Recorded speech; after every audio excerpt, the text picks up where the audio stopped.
Yo, what is going on, Guardians? Gray here. Welcome back to another Destiny 2 video. In today's video, I want to talk about the Vigilance Wing Exotic Pulse Rifle. This is a very strong weapon. You see it a lot inside of the Crucible, and I know it's been talked about 1,000 times before. We all know how it works.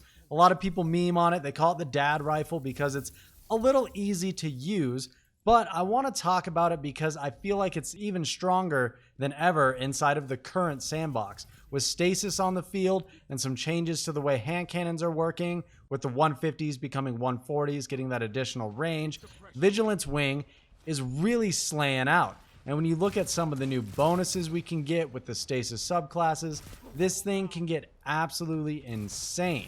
So I'm going to talk about it a little bit, talk about the build I'm sort of using, how I'm getting the most out of it that I can. So if you guys enjoy the video, leave a like below and consider smashing that subscribe button. With that being said, let's dive into it.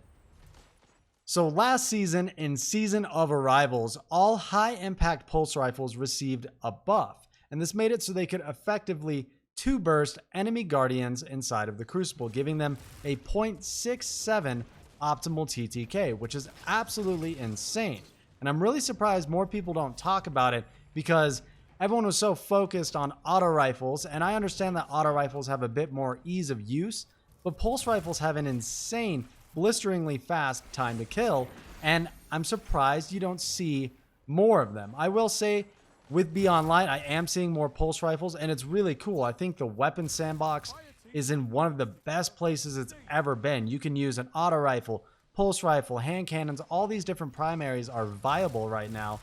But when we bring Stasis into the fold, it can really take a lot of weapons to the next level, and that's sort of what I want to talk about.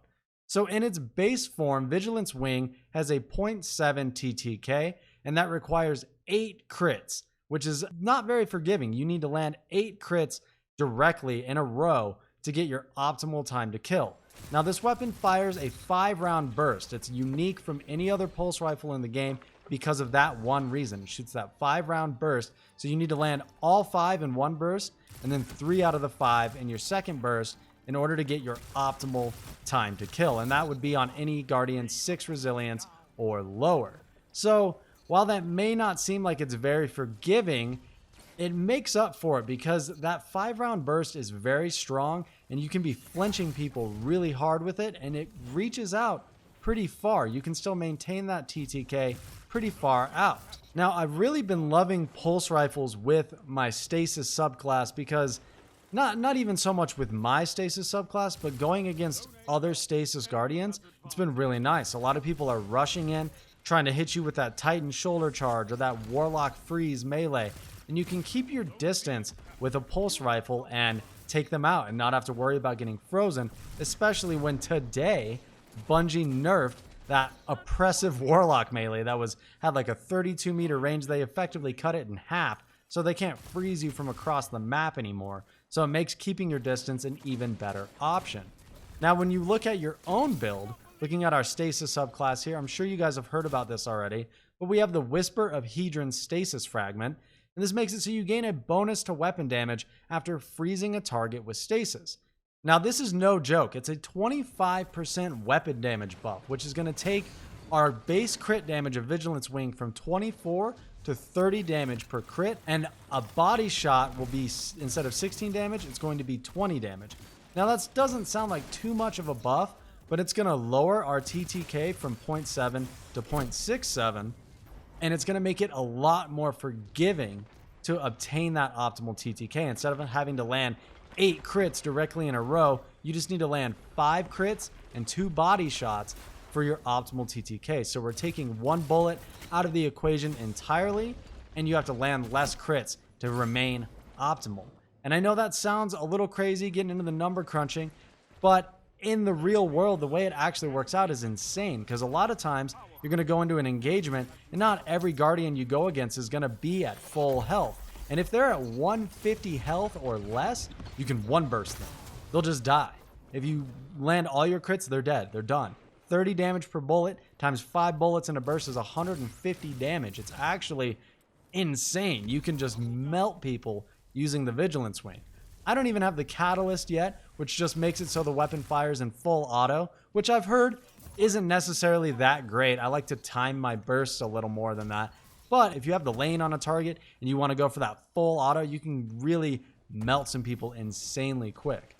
Now, looking at the weapon again, of course, I didn't mention it before, but it has the Harsh Truths exotic perk.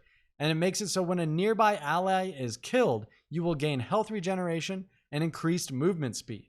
We also have the Last Stand trait, where you get improved weapon performance and greatly increased recovery when you're the last living member of a fire team. Now that's really good inside of 6s and 3s like Comp and Trials. This weapon can shine in every playlist. If your teammates go down, you're going to get that nice buff to a lot of your stats. You'll get health regen when one of your teammates goes down. It's a very strong option.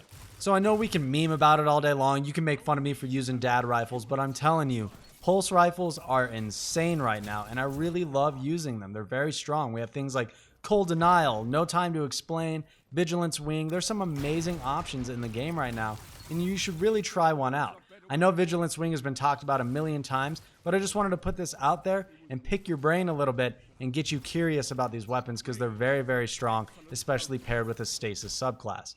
I hope you guys are enjoying the gameplay in the background. I have been absolutely slaying out using this thing. Once you get that ball rolling with the freezes, especially on Warlock, where you have that Ice Flare Bolt Stasis aspect, you can freeze someone, kill them, it'll chain over to another target, freeze them, and you can get some insane combos rolling and go on some insane tears. It's a lot of fun. But I just wanted to get this out there and share it with you guys. Just a quick video talking about what I've been enjoying with the Stasis subclass, and in that sandbox, what weapons I've been finding very powerful. I know we got a lot of nerfs to the Warlock subclass today, a lot of tweaks to how Stasis is working with our grenades and freeze, and I'm very curious to see how that's landing with you guys. I'm personally super okay with it. Shadebinder was way overtuned and needed to be reeled back a little bit, and the freezing inside of the Crucible needed to be toned down, and it was awesome to see Bungie act on that so quickly. But let me know what you guys think. Is it BS? You guys think it's okay? Let me know down below in the comments. Thank you guys for stopping by and checking out the video. Try out some pulse rifles because they're low-key cracked right now. Take care.